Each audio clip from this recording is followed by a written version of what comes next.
Howdy, howdy! And welcome to But It Was Aliens! The paranormal podcast where we probe paranormal activity to decide for the questionable benefit of humanity whether that activity really was paranormal. My name is Mr. Kevin the John, and alongside me with no idea what we'll be covering today is Mr. Granville Moonwalker. Hi. Today, we are going to give you the choice that I never had. I know... Whoa. Yes. Are you giving them the choice that you never had? Or are you giving me the choice that you never had? I'm talking specifically to you, Okay. Mr. Moonwalker. And who are we? Me and Moxley. Okay. But I might be talking to them. Today, we're going to give you the choice that I never had. We're not. I'm doubling down on that. I know I say that every year, but I really mean it this year because today is a special day. Well, it sort of was. Dear probers, it was Mr. Moonwalker's birthday, and today we will be probing James Dean. Ooh. James Dean was an iconic actor, but Mr. Dean was also a racing driver, and many will know that Mr. Dean was tragically taken from this world too soon. Far too soon. But before we continue, you, Mr. Moonwalker, have the opportunity to make the choice that I never had. Mr. Moonwalker. Would you like to do a birthday shot cock, or would you like for me to do that cock? Take that bullet for you. Do you know what? What? I would never allow you to take a shot cock for me unless you decided that you wanted to step in and do it. The choice is If yours, you my wanted friend. to step in and do it, I will allow you to. But I'm not going to make that choice for you. Well, it's your choice So to make. I will choose to do it. But if you step in and do it yourself, that's on you. It's not on me. I'll do it. I assure you it's not on me. You've got the choice that I never had. Completely legitimately, this is just your choice. Then yeah, why not? Go for it. Take your pick. Oh, well, they're all different, aren't they? Let's go Just dive in. left middle. Your nearest. That's your... That's my left middle. Oh, my left. And it's the same as the right middle by the looks of it. Shake, baby. Shake. You're supposed to shake them. They're not fizzy. Ah, no. I'm going to struggle with these. I don't want to open it. Turn to the side. Yeah. Why have you poured 2 glasses? That's what you said. Oh, yeah. 1 glass is for me, 1 glass is for you. Did we not split the can last time? Yeah. I just thought you were going to leave it in the can. Oh. Makes no difference. Then why did you bring it up? Because now I've got to do that cock if I do a cock. Yeah. I don't have the choice. Even when I give you the choice, you've still managed to take away my choice.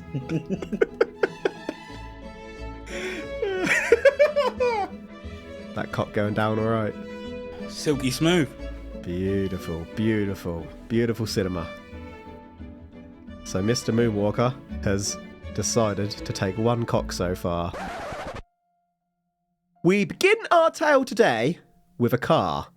A Porsche. Do you not like Porsches? Sorry, it was hair. A Porsche.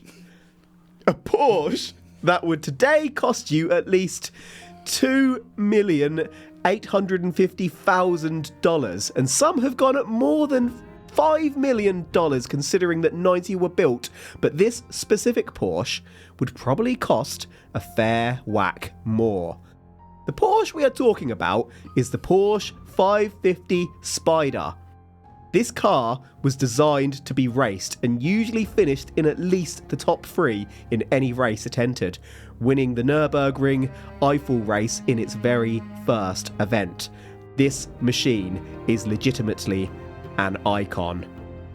James Dean had just finished wrapping production on the movie Giants, one of 3 movies he played a lead in, and as a little from me to me treat, on September the 21st, 1955, in anticipation for his return to SCCA Motorsports, Dean purchased a Porsche 550 Spyder.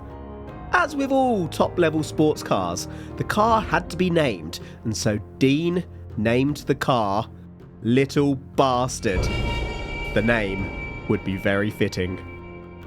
Just after buying the car in Los Angeles, Dean bumped into fellow actor Alec Guinness of "These Aren't the Droids You're Looking For" fame. That's a beautiful car. Yes, I thought you'd like it. Beauty.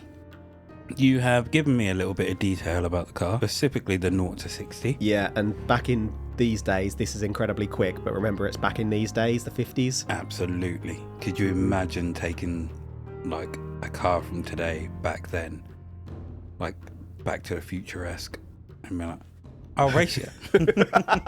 You'd actually smash people in a Nissan Micra. Again. I can remember in the early 2000s, probably, having a car around this sort of spec, 0 to 60 in 8 seconds, and it feeling absolutely rapid. Was it the one that you drove us all back from Norwich in before you got the Puma? The Suzuki Swift. Was that what it was?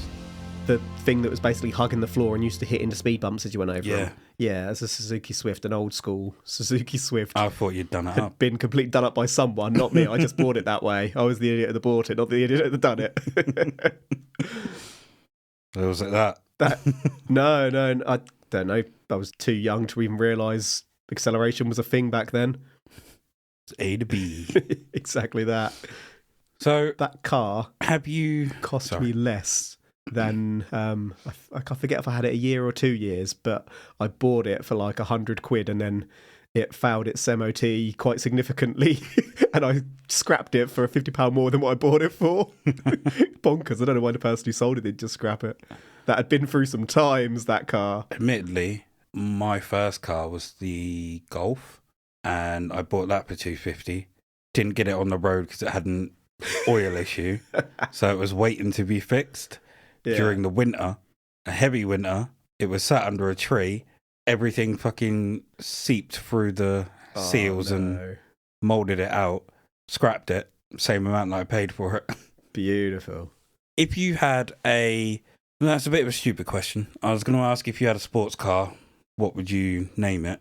But then it depends on what the car looks like, what colour it is and everything else. Yeah. So... Anytime someone asks me to name anything, I just go, Jeff. Do you have a name Jeff. for your current car? Yeah. I'm not sure how this is going to go down. So, my car looks a little bit like a frog from the front and is black. Black Kermit. Yeah. Literally on my phone app for the car. Comes up with Black Kermit. I thought it's a placeholder until I think of something for it, and then I just think of it anymore for. Yours? Bumblebee. Yeah. Quite Yellow and standard black for it. Yeah. Transformer. Yeah. Quite standard for its colour. You ever had any weird names for cars? I can't really remember. Steed's Revenge. Steed's Revenge, of course. Best car ever. Mr. Moonwalker, before we continue, you have the opportunity to make the choice that I never had. Would you like to do Birthday Shot 2? Or would you like for me to do that cock for you? I have a feeling that there may legitimately be some kind of forfeit for me at the end, depending on how many that you do.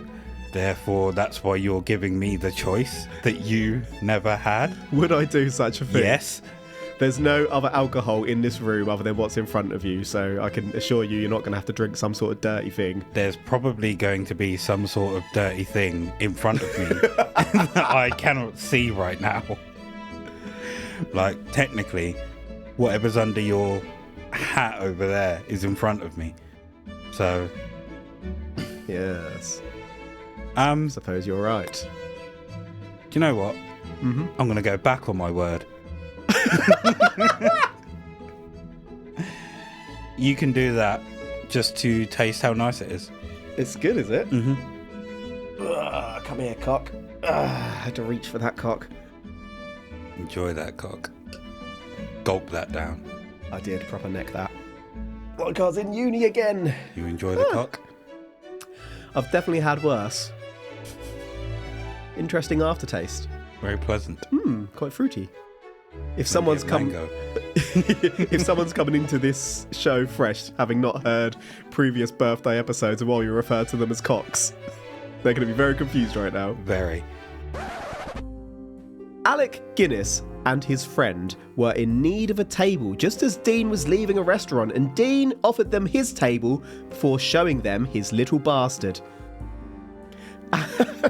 Sorry, that sentence just tickles me. Alec would later write in his own autobiography that the sports car looked sinister to him. Alec, whilst admittedly tired and hangry, they wanted to eat, remember, warned Dean in a voice he could hardly recognise as his own. Please never get in! No. Please never get in it. If you get in that car, you'll be found dead in it by this time next week. Dean laughed it off until 1 week later. Alec Guinness. Yes. Do we have any references to what his character was like? There's lots out there about him, but I don't know it personally. That sounds Like a jealousy so much thing. like bullshit to me. Oh. Like, I warned him. It was a voice that wasn't my own. Like, don't get in that car or you'll be found dead in it by next week. Fuck off. Like, that's like if you brought a Ferrari and I go, never get in that car, Kevin. You'll be dead by next week. Hey. Why don't you give me the keys? Yeah. These cars were in limited supply. I reckon Alec Guinness wanted him some of that. He was probably hoping that Dean would sell it to him. Well, I don't know at this time how big a star Alec Guinness was. Obviously, Mr. Dean can walk in wherever he wants. Well, to be fair, he walked in and Dean gave him his table. Yeah. Maybe he thought, if I want him off the car, he'll give me the car. Some reasonable I'll try my statement. luck. On the note of luck, before we continue, you have the opportunity to make the choice that I never had, Mr. Moonwalker. Would you like to do birthday Bottom right. birthday shot free? Mr. Moonwalker is gonna take that cock. Oh. Dun dun dun. You like pina colada. Do do do. Getting caught in the rain. Ah!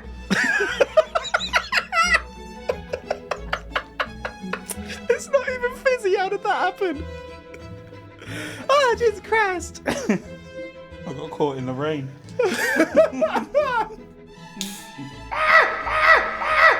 Oh, that's rank.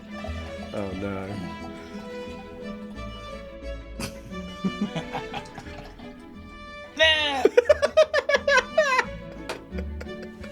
Whoa, whoa, whoa. Can't cross the stream, son. Just to let you folks know what happened there, Mr. Moonwalker poured half of the cock in his glass, or what he thought was half, and then poured what he thought was half in mine, but mine came out quite a lot smaller than his. Oh, I hate pina colada. Oh, that's grim. Enjoying that? No. Can I go back to my whiskey? Well, you can drink them both. I wouldn't put the whiskey in it. It might curdle. Oh, this is disgusting. You made the choice so confidently. Right.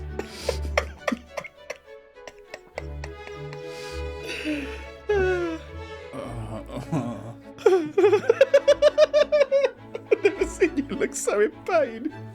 I have a feeling I'm going to be doing the next cock. Oh my god, that was grim. Dean didn't...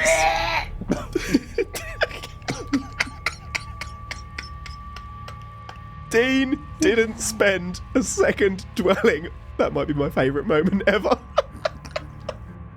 Dean didn't spend a second dwelling on Alex's warning and begun preparing little bastard for the Salinas sports car races with his Porsche mechanic Rolf Wooferich, who accompanied Dean. Stuntman Bill Hickman was drafted in to support Dean too, though it would be Dean racing. On September the 30th, 1955, the original plan was to tow Little Bastard to the races, but the mechanic Wooferich thought Dean would stand a better chance in the race if Dean drove the car into the arena himself and got used to the Little Bastard, braking the engine in at the same time, as cars don't hit peak performance until they've done several thousand miles. Cars also had to do a certain amount of miles to qualify for the race. Wooferich therefore joined Dean in the car, while stuntman Hickman and photographer Sanford H. Roth followed in his truck with a trailer. Just outside of Bakersfield, the police pulled the crew over and issued a speeding ticket. That would slow down most people, but not James Dean. Dean hurtled down what is today State Route 46 at an estimated 85 miles per hour.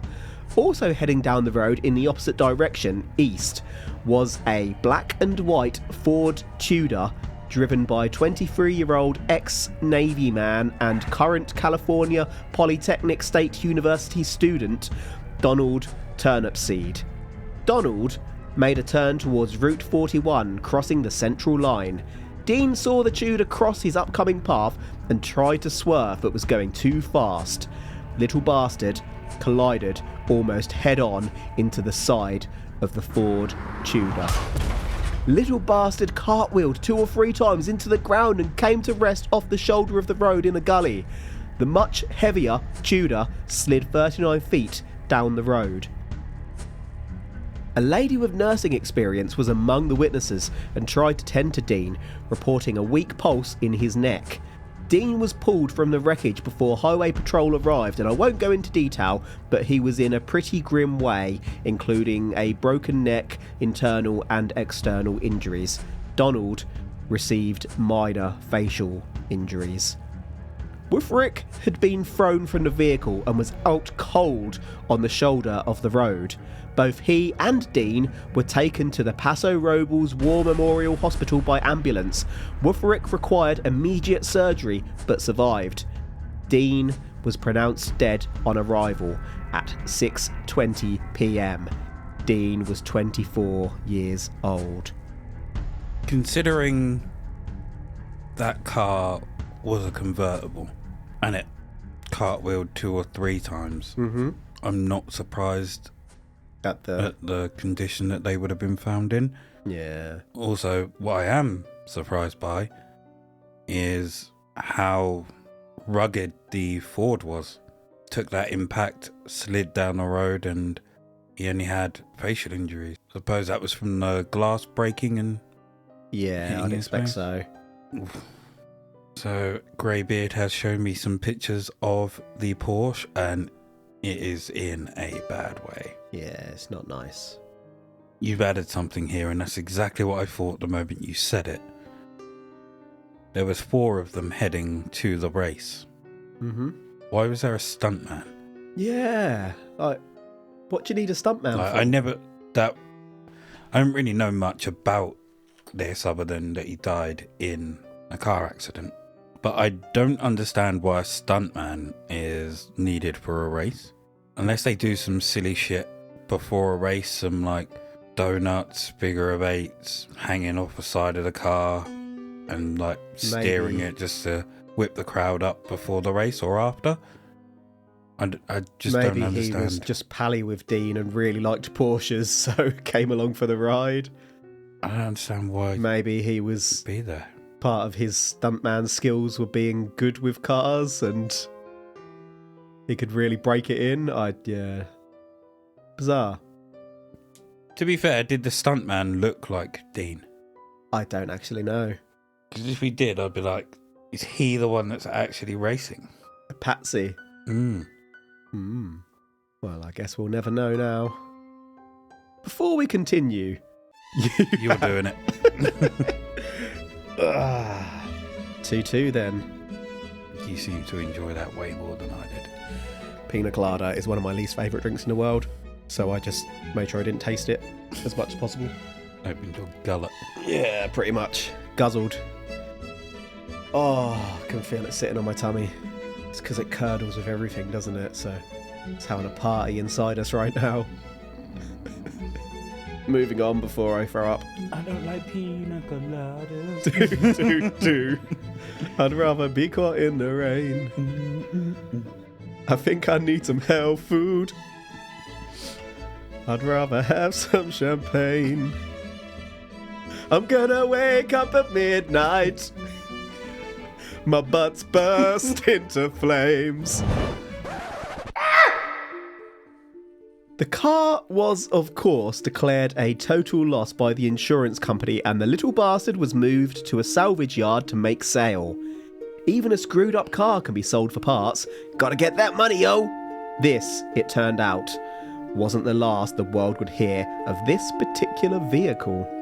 Southern California racer Dr. William Esrich bought the Porsche from that salvage yard in Burbank.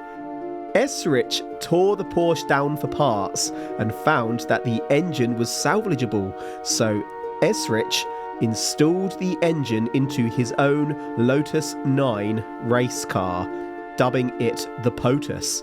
Porsche Lotus, not President of the United States. Sometimes it's reported as Portus. The POTUS won and medalled in several races. Esrich, meanwhile, loaned the transmission and suspension parts to a fellow doctor and racer named Troy McHenry.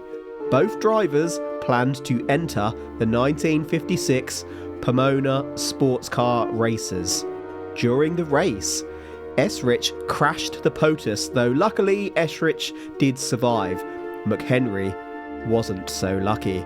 McHenry veered off the track in the very same race and hit a tree, which unfortunately did kill him. I looked up the results of this actual race, and this is legitimate. According to Esrich, McHenry had indeed been using the back-swinging arms of Little Bastard, which hold the rear end. It was at this point that people begun to realise that Little Bastard was cursed. Yes, Mr. Moonwalker, we are probing a cursed car. And not just any car, a cursed Porsche. Woo! Come on now. Come on. It's not cursed. 3 crashes. You're using damaged parts. What do you expect? You're racing cars at high speeds. What do you expect? Wow. So, how many crashes on average are in a race back then? How many crashes were in this particular race? Granted, you will see a crash in most races, even today, admittedly. But that's irrelevant. How many were in this race? Because you don't see someone die in every race. How many were in this race? 2.5? Okay. How many people have died?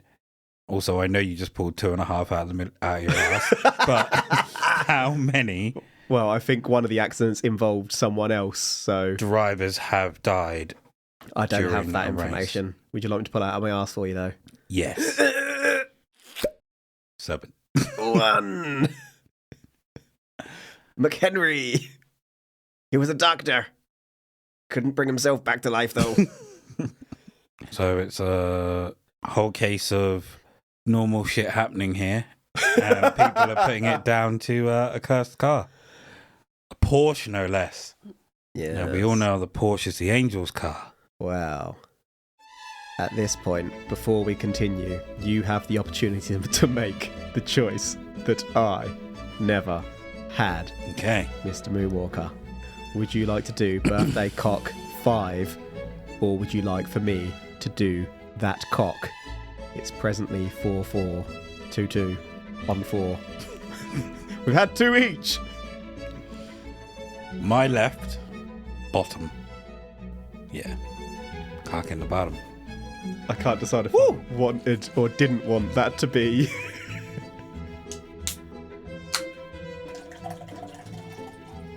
Whoa. You're having the whole thing.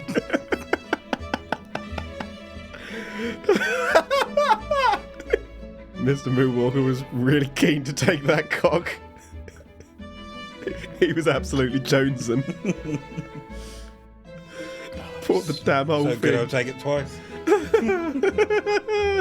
Whilst you suck that dry, I'm going to move on. One George Barris bought the Spyder shortly after the crash. George had intended to rebuild Little Bastard. Sorry. What Spyder?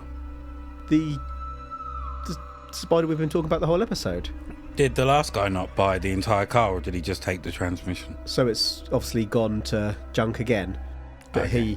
he had the engine in. So he bought it, took Yeah. the engine, and then junked it again.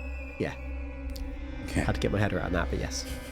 George had intended to rebuild Little Bastard, but found that the frame of the car was completely effed, as in beyond repair. Not surprised. The car was therefore beaten back into a bit of shape and loaned to the Los Angeles chapter of the National Safety Council. What better way to advertise the risks of dangerous driving than the destroyed car of one of the most famous people in the world? The car went on a tour of car shows, cinemas and bowling alleys between 1957 and 1959, predominantly advertising the importance of safe driving, as I said. But the curse continued. Little Bastard was in storage in a garage on Hamilton Avenue in Fresno on March the 11th, 1959, when, unexplainably, Little Bastard caught fire. The car was no longer working and was in bloody storage. This incident was reported in the Fresno Bee newspaper, whereby it was confirmed that Little Bastard, fortunately, only suffered a little damage. 2 tyres melted and some paint singed, but that was about it. During the investigation of what caused the fire, Yes? what was the accelerant? There wasn't one. It's spontaneous. Just caught fire. Unexplainable. In storage. Not even working. Just whoosh, went up. What was left in the car? Car? The As damage in, wasn't that bad. Was there fuel wasn't anything- still in the fuel tank? Was there No. Nothing. any It sort wasn't of... functional at this point. It was just a prop, basically. Just a shell of a car moved around. And no one just set it alight? No little I bandits? don't even think it had the engine in at this point. I'm not 100% on that, but, No little bastards came and set it on fire? well, arguably, Little Bastard set Little Bastard on fire.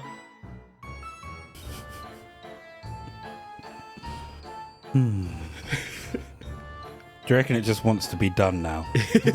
just let me go. It's had a hard life. It saw some awful things. It just wants to be done with this world and move on to whatever is next. It's suffering. But people keep on Wants trying to go to that long, windy road in the sky. Yeah. But people just keep on bringing it back. No, leave me be. It was in heaven. Heaven. I think it was heaven. Speaking of heaven, Mr. Moonwalker. Yeah, I'll do it. Whoa. So, this is cock number 6. Mr. Moonwalker has done 4 cocks today, and I have taken 2. It's a record. I was going to say maybe for you it is.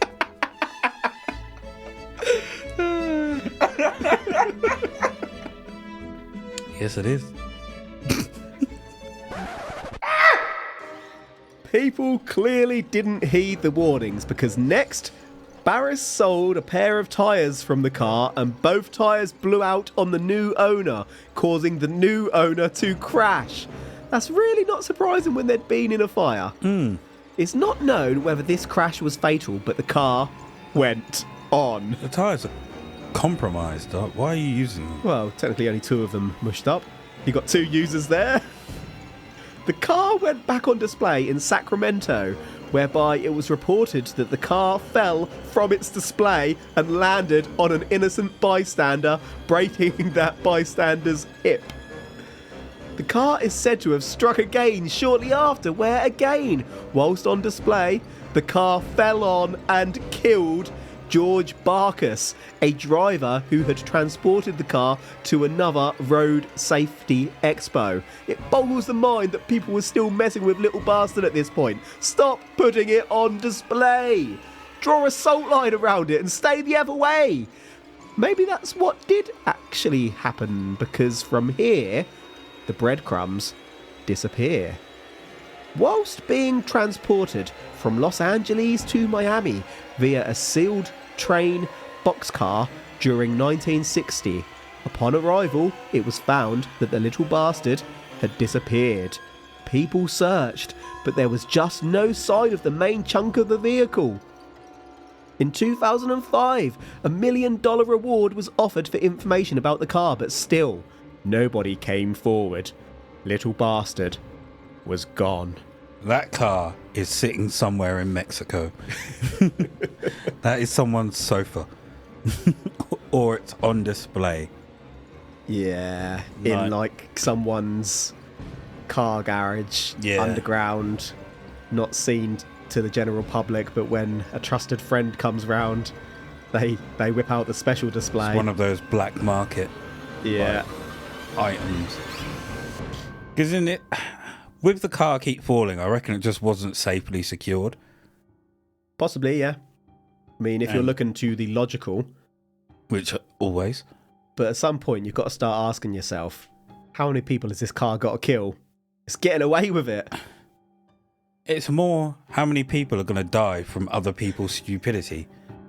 So, if you were given a Porsche and told it was cursed... Hold on. What if this car isn't cursed? It's not the Porsche. It's James Dean. Stop fucking with my car.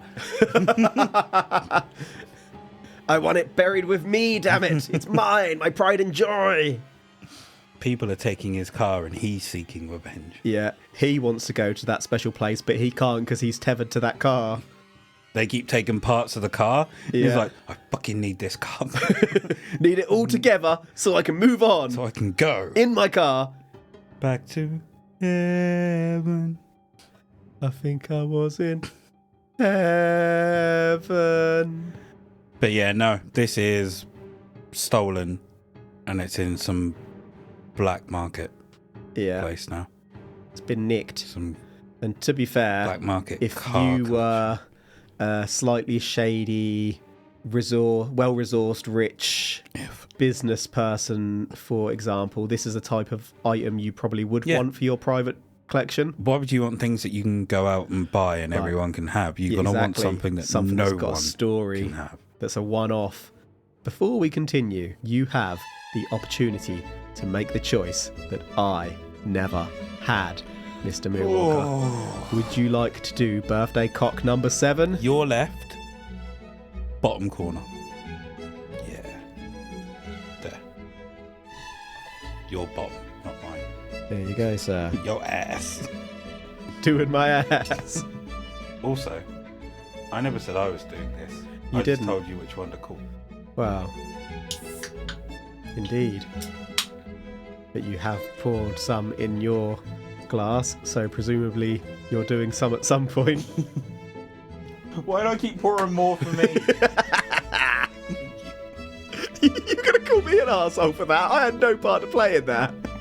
That was completely self-inflicted. You had all the parts. So, you're taking cock number 7, Mr. Moonwalker. My lord, you've taken 5 cocks today. Still less than you. Overall. Probably, but that's because you don't give me a choice. Whereas I give you the choice that I never had. Take that cock.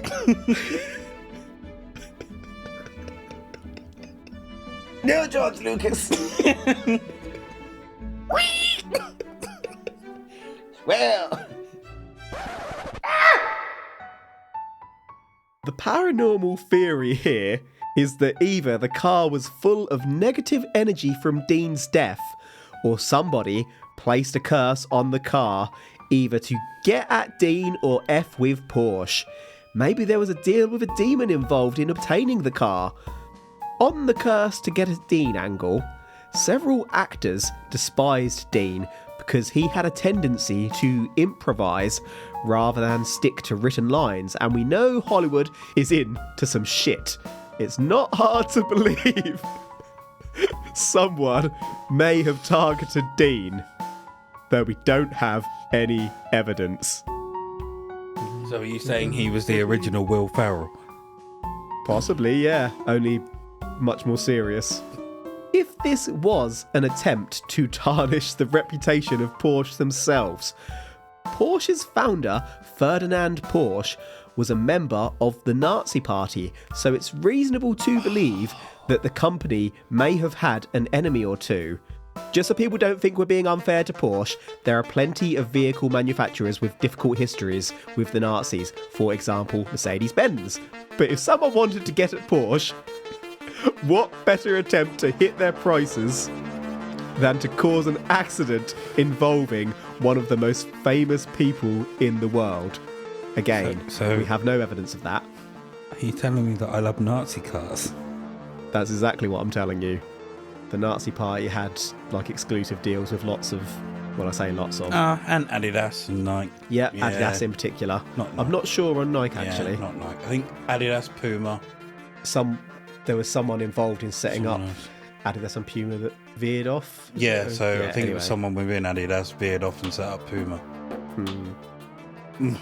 So when you giving up that bollock for my Porsche? I never agreed to that. Why would I agree to that? At this point, friends. give up your bollock then. To save my bollock. Because we're friends. At this point, I am forced to ask, please give up your bollock. Can we explain this one with science? Well, sense. Yeah, common sense. What if it was just an accident? I know, right? It's just crazy, but it would help if we knew what happened to the vehicle. And on that note, I saw a few articles suggesting that the body of Little Bastard may have been purchased by a chap named Walt Turner, who used the body to repair his own Porsche. One place I saw this was a motorsport obituary, but nothing is verified. However, the engine, including the original serial number, remains in the possession of the Esrich family to this day. We know that nobody came forward even for $1 million reward. Maybe only one person knew the truth. You see, dear probers, some folks believe that George Barris, who loaned the car and had it on display after the accidents, fabricated most of the curse story to keep the car's mystique alive and garner attention and viewings. With Barris himself now gone and no sign of the car for 60 years, the end of Little Bastard's spooky story may never be revealed. Just to further add to the mystery, some accounts suggest that Barris was the original buyer of Little Bastard and sold internal components onto the racing drivers and whatnot. Not a lot of this case can be proven with evidence other than Dean's death, the racing car incidents and the fire, though that does mean we have evidence. One more knuckleball before we conclude. What if Alec Guinness, for seeing this, made this happen? I don't believe he foresaw it. I think he was full of shit.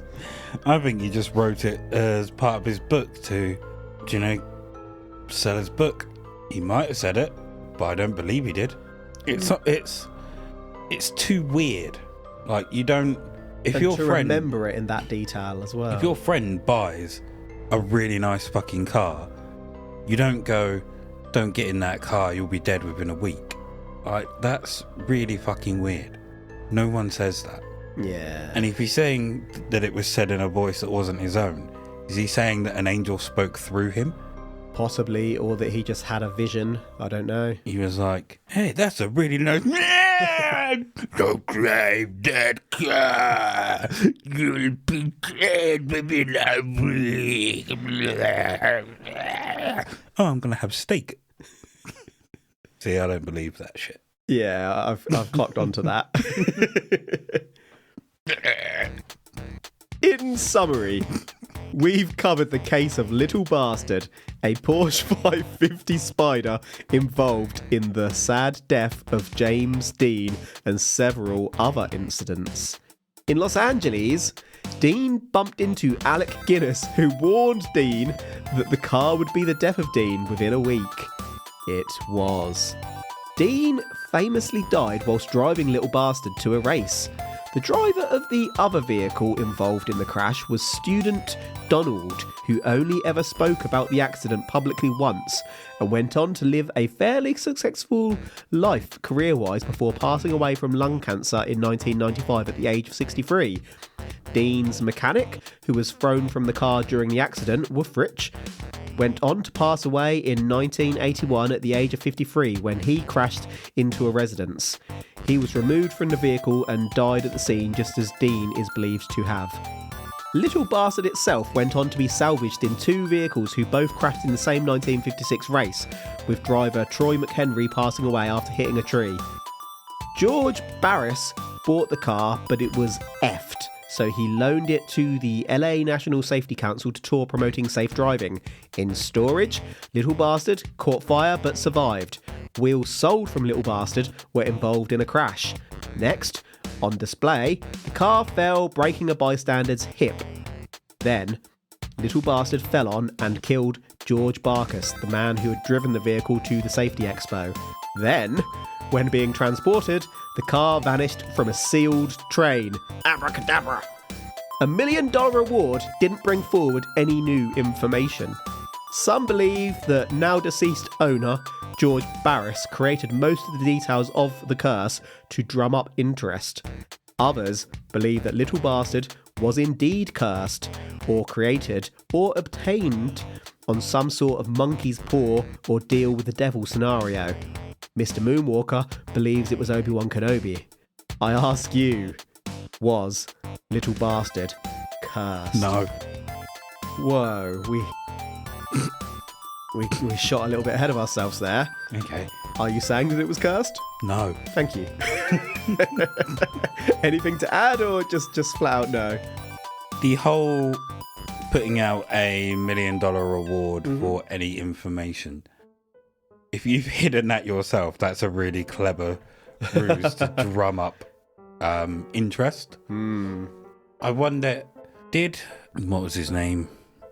Barris. How long was it after the car went missing that he died? I don't know. Because I wonder if there was a plan to then, like, say, oh, the car mysteriously showed up at this location, and then have, like, put it up again so that more people popped it before. Yeah, before he could complete that plan. Yeah, I don't know. Either way, no, it's not cursed. Yeah. This one was never going to be believable for me, as I don't particularly believe in curses, though weirdly they are one of my favourite episode subjects, but that wasn't necessarily the purpose of today's episode. Yeah, I bet it wasn't. Mr. Moonwalker has documented on this show before that he isn't convinced curses don't exist, but he's also being quick to shoot down curses on this podcast too, as we've seen today. So it's time to give Mr. Moonwalker the choice that I never had, particularly with the knowledge that cars can be cursed. Mr. Moonwalker. Those cocks are hitting. In this end part of the episode, you have the opportunity to obtain 2 birthday presents, but this is dependent upon whether you took the choice that I never had, and whether you really are the best of friends. Plus one other small factor. First up, this gift can only be obtained by the bestest of best friends. A good friend would never wish more misery on their friend than themselves. And throughout this episode, Mr. Moonwalker has been offered the choice that I never had. Today, you had 7 shots available to you, Granville. Only 7. You did 5, I believe. Mm-hmm. And the rules were such that if you took more than 50% of the available shotcocks, you were to receive this gift. Today, you have taken 5 shots and inflicted on me only 2 shots, give or take. You also made an offer on this podcast many times for my podcast. You made an offer many times for my left nut in exchange for a certain vehicle, and you even did so today. You never said who that nut would be exchanged with. So, in exchange for your friendship and my own left nut, Mr. Moonwalker, I present to you your birthday gift. Here you go, sir. You truly are the best of friends, and our nut exchange deal is now complete, never to be negotiated again. Both nuts are now off limits, or you forfeit this gift.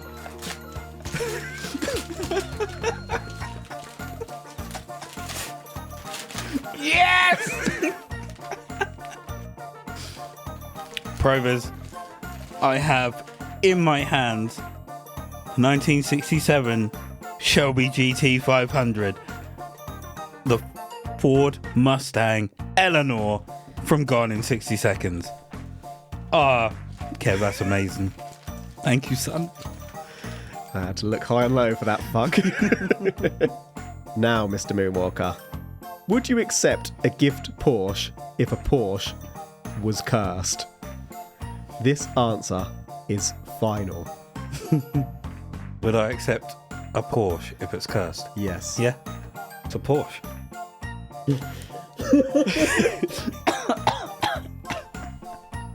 I've been handed another present.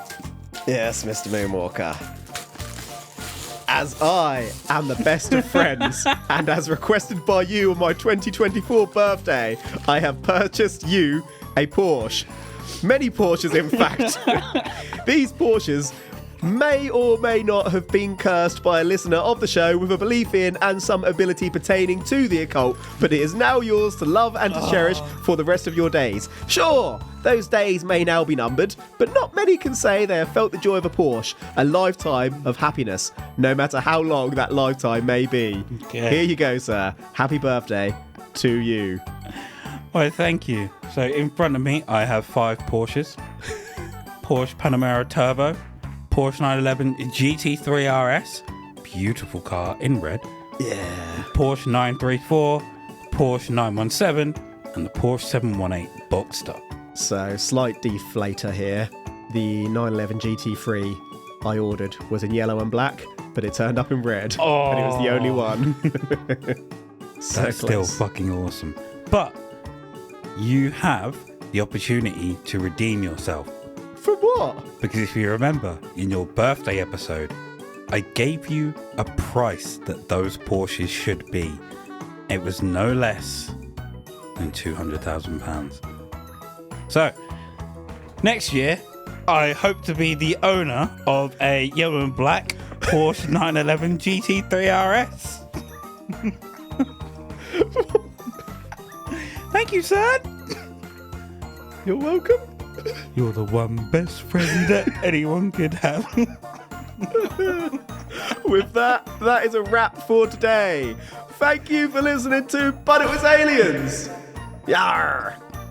If you enjoy what we do and want to enjoy yourself some more whilst helping the show, you can head on over to an admittedly scummy little corner of the internet over at patreon.com/But It Was Aliens and sign up to become a patron of the show for less than a cost of a cup of coffee.